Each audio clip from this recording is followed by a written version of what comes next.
Ladies and gentlemen, Undersecretary Claire Castro, the Palace Press Officer.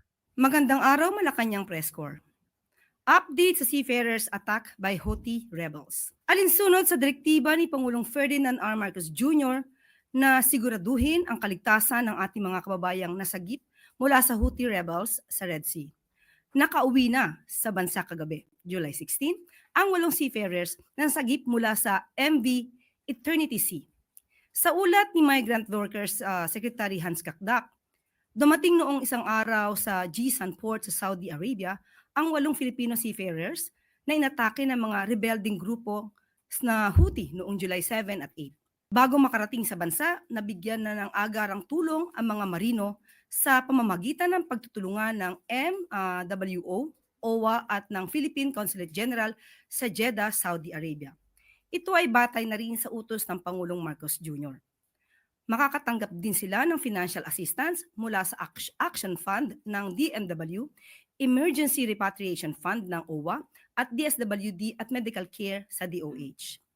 Bibigyan din sila ng tulong mula sa NNIC sa ilalim ng DOTR at iba pang tulong mula sa National Reintegration Network para sa kanilang pagsisimula dito sa Pilipinas. Ayon na rin sa utos ng Pangulo, kasalukuyan ng kinokontak ng pamahalaan ang pamilya ng 13 seafarers na nasa barko pa. Ang lahat ng hakbang na ito ay ayon sa nais ni Pangulong Marcos Jr. na tiyakin ang kaligtasan at kapakanan ng mga seafarers. Isang patunay na bagong Pilipinas, walang maiiwang Pilipino saan man sa mundo. Para pagaanin ang pang-araw-araw na pasanin ng mga Pilipino, epektibo na kahapon ang 50% fare discount ng mga senior citizens at PWDs sa LRT1, LRT2 at MRT3. Ayon ito sa mithiin ni Pangulong Ferdinand R. Marcos Jr. na ilapit ang ginhawa sa ating mga kababayan lalo na sa vulnerable sectors, kasunod ito ng 50% discount para sa mga estudyante noong Hunyo. Layunin ng Pangulo na mabawasan pa ang gastos ng mga seniors at PWDs para may dagdag budget sila sa kanilang maintenance medication at mga support or assistive equipment. Bukod sa mas pinalaking fare discount, inanunsyo din ni Pangulong Marcos Jr. na magsisimula na ang operasyon ng 3 Dalian light rail vehicles sa MRT3. 2014 pa nabili ng gobyerno ang mga tren pero hindi pa rin ito napakinabangan ng taumbayan. Kaya't ginawa ng paraan ng mga eksperto para maging operational at magamit na ang mga ito. Nasayang ang potensyal ng Dalian trains noong mga nakaraang administrasyon, kaya't minabuti ng Pangulo na ipaayos ang mga bagon para sa ating mga kababayan. Sa susunod na taon ay target na maging operational na ang natitirang 45 Dalian trains para gawing mas maginhawa ang biyahe ng mga pasahero.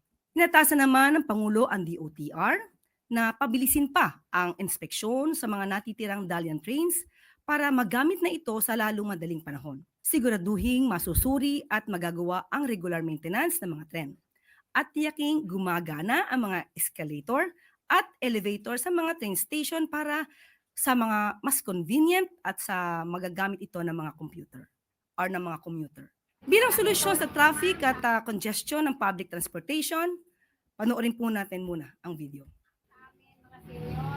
Malaking tulong sa mga kagaya namin mga senior sa kayong mga member ng grupo namin. Malaking tulong sa aming lahat. Malaking bagay sa akin sa aming trabaho at ang dala. Kaya binabigyan kami ng pagkakataon ng ating mahal na Pangulo, Ferdinand Bongbong Marcos po, sa kanyang mga plataforma. President Bongbong Marcos pa rin, ma'am. Wala nang iba. Salamat po. Marami din ng bago. Nakatipid. Personal na binisita ni Pangulong Ferdinand R. Marcos Jr. ang Camp Aguinaldo Station ng Metro Manila Subway Project kahapon. Batid ng administrasyon ang urgent need sa mas epektibo at na maaasahang mass public transit sa bansa kaya kasama ang DOTR ay nag-inspeksyon ang Pangulo sa construction site para alamin ang status ng proyekto at tiyaking umuusad ito. Ang Metro Manila Subway ang kauna-unahang underground railway system ng Pilipinas na tatahak mula Valenzuela hanggang Parañaque at may haba ng higit 33 kilometers. Inaasahang kayang gawing 41 minutes na lang ang biyahe mula Valenzuela hanggang Manila Airport sa oras na maging operational ito. Konektado naman ang subway sa MRT3, MRT7 at North-South Commuter Railway para sa maayos na transfer ng mga pasahero patungo sa iba't ibang destinasyon. Layunin ng subway project na gawing mas mabilis at convenient ang pagbiyahe ng mga commuter, mapa-estudyante o empleyado man. Hindi na kailangang gumising ng sobrang aga para lang makaiwas sa traffic. Nagbigay naman ng direktiba si Pangulong Marcos Jr. sa DOTR at DBM. Siguraduhing matatapos ang proyekto ayon sa target date. Tiyaking maayos ang construction sites para hindi makadagdag sa abala ng commuters. At siguraduhin din ang tamang pag-release ng pondo para on time ang tapos ng proyekto. Yung ating subway project na papaabutin natin itong phase na ito hanggang Valenzuela. This project is much more focused on the subway, and this is the first showcase in this country. So maybe it will be a very good benefit, not only for the passengers, but also the users. But on the other hand, we are also supporting the NSCL and other trains like LRT or MRT.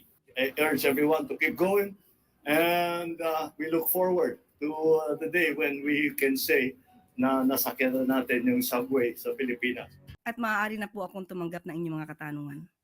We begin with Alvin Baltazar, Radio Pilipinas. Yusek, Good morning. may directive po ba si Pangulo Marcos amid the expected arrival of Krising na eventually sabi ng Pag-asa mukhang magiging bagyo na?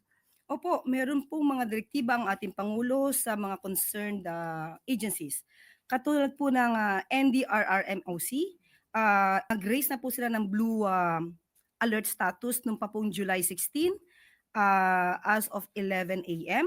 At nagko-conduct na rin po sila ng pre-disaster risk assessment at nag-activate na rin po yung Virtual Emergency Operations Center noong pa pong July 16, 2025. At patuloy pa rin po ang pagmomonitor at pagbibigay po ng mga advisories sa mga stakeholders, sa ating mga kababayan. Pati po dito ang DOST, Pag-asa, ganoon din po. May continuous weather monitoring and provisions of weather updates to all stakeholders. Pati po ang DILG, ang DSWD ay naka-alerta na po patungkol po dito. Isang tanong pa sana, Yusek, yung tungkol doon sa Senate Bill 2450, nasa third reading na, at tungkol dito doon sa protection ng marine ecosystem na may kinalaman din, Yusek, doon sa welfare ng mga mangingisda natin, at medyo matatouch din yung protection sa West Philippine Sea. Eventually, pupunta rin ito sa Office of the President after ng bicameral. Suportado ba ito ng Palasyo, Yusek? Opo, sa lahat po ng ikagaganda ng ating environment, sa ating ika-aangat po ng taong bayan, mga mangingisda po, hindi po ito tututulan ng Pangulo. Salamat po, Yusek. Tristan Nodalo, Newswatch Plus. Ayusek, good morning. Yung tagapagsalita po ni Vice President Sara Duterte, kahapon po nagsabi siya na keeping Vice President Sara Duterte out of the loop is a disservice to the nation. Ang sabi niya po ay, kumbaga, yung hindi pagsuporta sa Vice President pagdating sa pondo ng kanyang mga proyekto at programa and not being able to support the Vice President is a great disservice to the country. May response po ba ang Malacanang dito? Para po on the part of the welcome po kung ano man po ang suwestyon na makabuluhan, magandang suwestyon na magmumula sa OVP. Hindi po ito tinatanggihan at hindi po sinasara ng Pangulo ang pintuan sa Vice Presidente. Lahat po ng maaari ang suwestyon na makabuluhan, tatanggapin po yan kung ito naman po ay makakatulong sa taong bayan. Tandaan po natin, mismong si Vice Presidente ang nagsabing siya daw po ay mayroong formula or alam para maipababa ang presyo ng bigas. Pero ayaw niya pong i-share sa gobyerno at sa administrasyon dahil ayaw niyang tulungan ang Pangulo. So, hindi po nanggagaling sa Pangulo o sa administrasyon na ito ang pagharang sa kanyang mga gustong gawin para sa taong bayan. Unang-una po ay handa pong makinig ang Pangulo sa anumang kanyang suwestyon na may kabuluhan. Patungkol naman po yata sa budget, hindi naman po umahadlang ang administrasyon na ito kung siya man po ay naghumihingi ng mas mataas na budget. Tandaan po natin, kahit po ang DBM, Binigyan po siya at pinataas po ito sa original na or initial proposed budget nila for 2026. Binigyan pa po at in-increase sa 170 million. Inaprubahan po ito ng DBM at sa ngayon po ang proposed budget ng OVP ay from 733 million ay ginawa po 903 million. Okay, kung di po tayo nagkakamali, medyo malaki po kasi ang hiningi nila, ang proposed budget nila para sa taong 2025, parang 2.03 billion. At ang nagkataon lamang po na hindi niya po ito na ipagtanggol ng maayos sa House of Representatives. So kung ano man po ang naging desisyon ng House of Representatives ng Congress ay hindi na po ito saklaw ng Pangulo. Mas mabuti po siguro kung mas nais niya po na mas malaking budget bilang katulad ng isang estudyante, kung meron kayong thesis na gusto idepensa po niyo na maayos para po kayo mapagbigyan. On another topic lang po, si Senator Amy Marcos nag-file ng bill kahapon calling it a President Rodrigo Duterte Act. Sabi niya po, the bill hopes to prohibit the transfer of individuals in the Philippines to foreign entities not recognized under an active treaty or without the person's consent or a local court order. Violators may face up to 20 years in prison.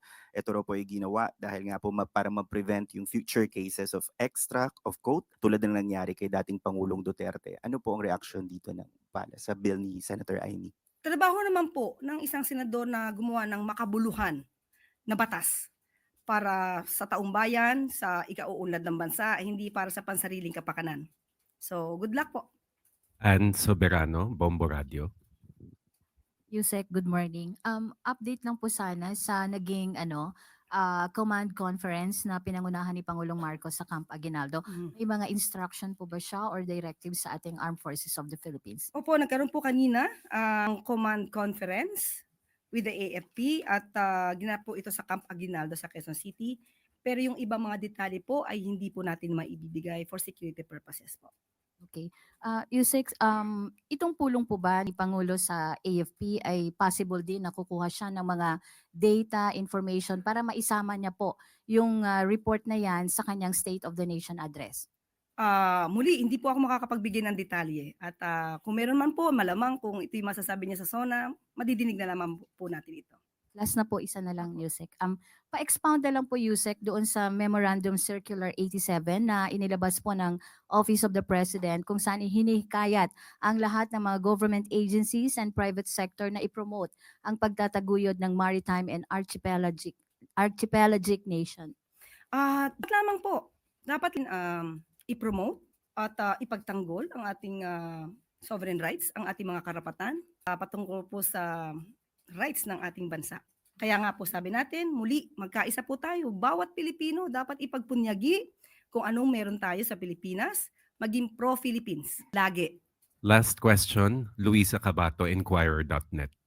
Good afternoon po, Yusek.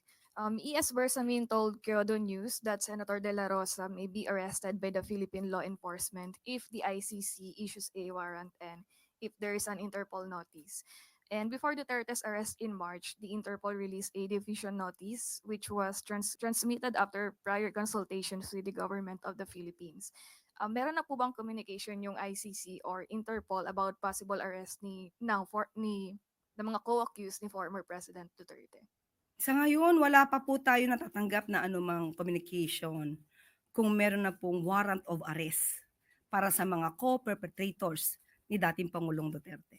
Laban kontra droga, patuloy na inaaksyonan. Tinatayang nasa higit 304 million pesos na halaga ng illegal na droga ang nasabat ng Bureau of Customs sa NAIA sa loob lamang ng isang araw. Alinsunod ito sa direktiba ni Pangulong Ferdinand R. Marcos Jr. na paigtingin at palawakin pa ang operasyon kontra illegal drugs sa buong bansa. Umabot sa 44 kilograms ng hinihinalang shabu ang nasabat ng ahensya sa dalawang magkahiwalay na operasyon sa NAIA Terminal 3 nitong July 14.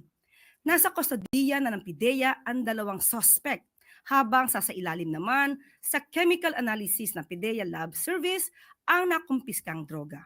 Pinuri ni Customs Commissioner Ariel Nepomuceno ang koordinasyon sa pagpigitan ng PIDEA, NAIA at customs personnel sa pagbabantay ng border ng bansa laban sa dangerous drugs at drug traffickers. Para isulong ang kalusugan at labanan ang malnutrisyon.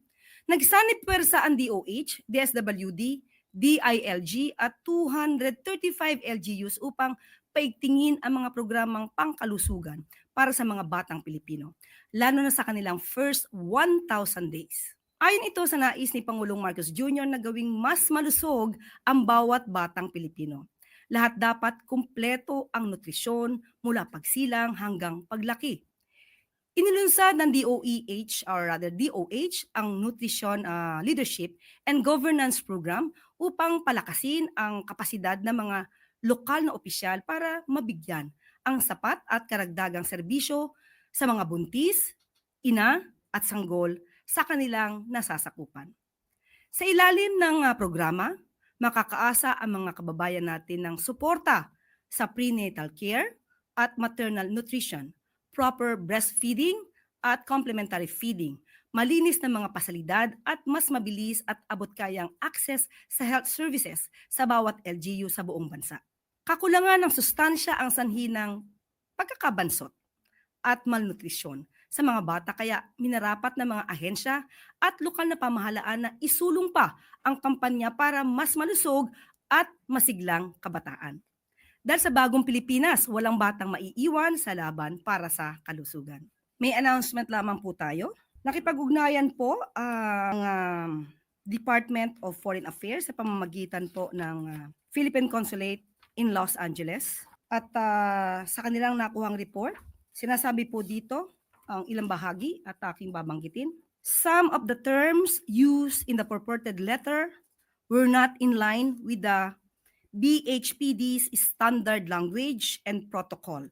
BHPD would not include terms such as suspected to be drug overdose, suspected to be cocaine, and summoned to BPHD. At with reference to Mr. Tiglau's post on the screenshot of a purported report surrounding the circumstances of the death of Mr. Paulo Tantoco in Los Angeles, the Philippine Consulate in Los Angeles had verified with the Beverly Hills Police Department on the veracity of the alleged report and found that the police report posted by Mr. Tiglao was altered. The altered letter contained terms that were not in line with the Beverly Hills Police standard language and protocol. Nabanggit na po natin noong nakaraang araw kung ano yung mga kanilang idinagdag na mga di umanong facts na hindi po talaga nakalagay sa nasabing police report. At mayroon pa po tayong isang announcement.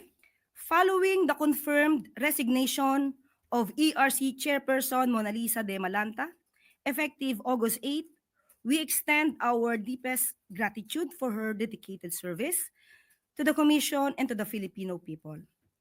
We wish her continued success as she returns to private practice. On behalf of the Office of the President, I am pleased to announce the new appointments to the Energy Regulatory Commission, ERC, effective August 8, 2025.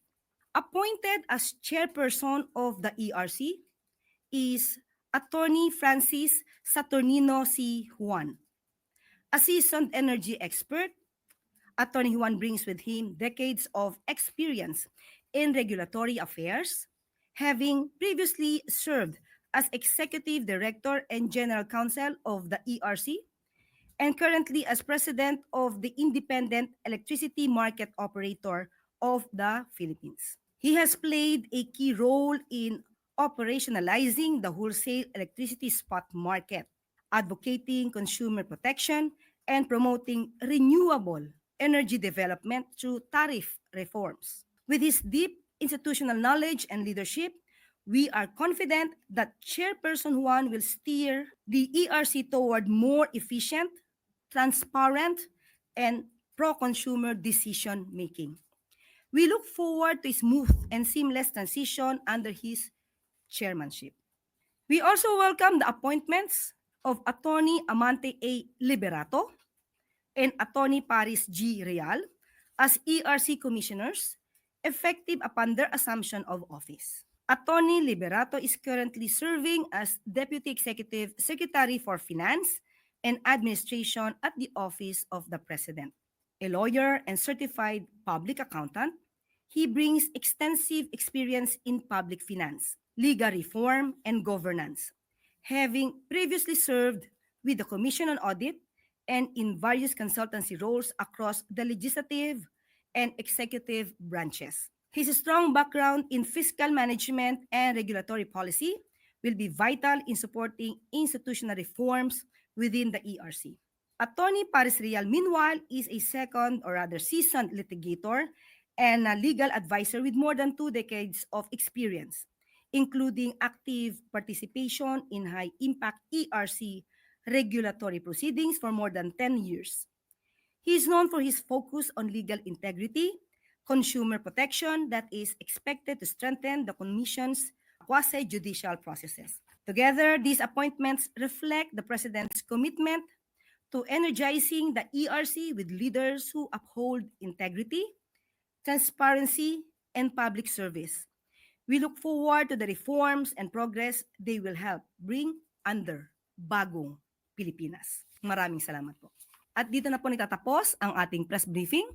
Magandang araw para sa bagong Pilipinas.